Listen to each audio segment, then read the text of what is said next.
আসসালামু আলাইকুম রহমতুল্লাহ।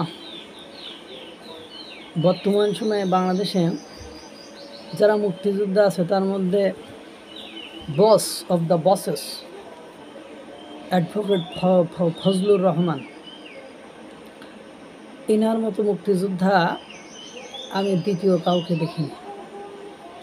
বর্তমান সময়ে যখন মুক্তিযোদ্ধার সংজ্ঞায় পাল্টানোর চিন্তা ভাবনা হয়েছে, মুক্তিযোদ্ধাদের পাল্টানোর সময় এসেছে বা তারা মুক্তিযোদ্ধাদেরকে পাল্টানোর চেষ্টা করেছে, প্রজ্ঞাপন জারি করেছে, যদিও তাদের এখতিয়ারের মধ্যে পড়ে না।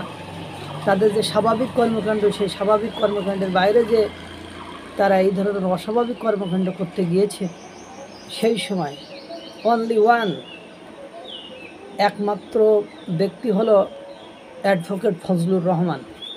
তিনি প্রতিবাদ করেছে, তিনি রাজাকার আলবদরের বাচ্চা বলে তাদেরকে প্রতিহত করেছে। আর একজন মুক্তিযোদ্ধা আছেন যার তিনি যে কার নামে মুক্তিযোদ্ধা করেছিলেন, কার নির্দেশে মুক্তিযোদ্ধা করেছিলেন, আল্লাহই ভালো জানে। তিনি হলেন উপদেষ্টা আদিল ফারুকি আজম।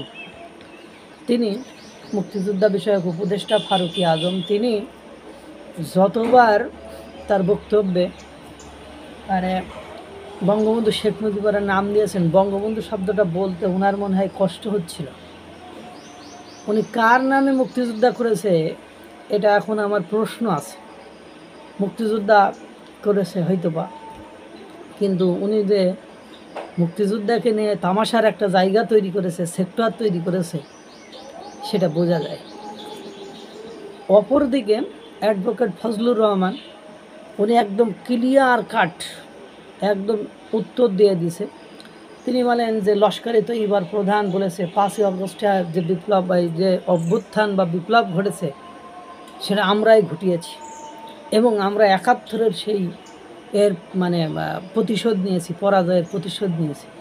তা তিনি ডক্টর অ্যাডভোকেট ফজলুর রহমান উনি বলছেন যে যেভাবে সমন্বয়ক বা ছাত্ররা 5ই আগস্টের ভ্যানগার্ড হিসাবে জামাত শিবিরকে সামনে নিয়ে আসতেছে এবং উপস্থাপন করতেছে, তাতে করে তারাই যে করছে একত্রিত হয়ে, সেটা বোঝা যায়।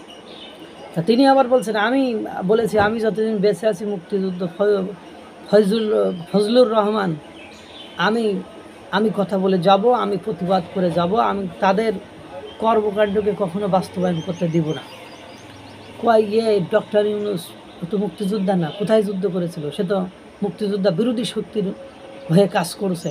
ওই রেজওয়ানে হাসান, ওই আসিফ নজরুল, ভাই বর্তমান সরকার যে মুক্তিযুদ্ধ বিরোধী শক্তি দ্বারা পরিচালিত হচ্ছে, সেটা লস্করে তৈয়বার বক্তব্য থেকে স্পষ্ট প্রতীয়মান হয়েছে।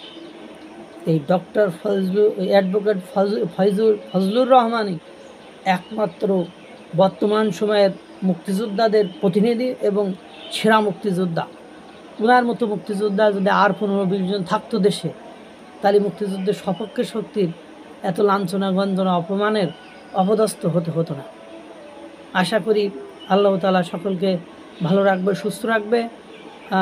সবাইকে ঈদের শুভেচ্ছা, ঈদ মোবারক। আসসালামু আলাইকুম ওয়া রাহমাতুল্লাহ।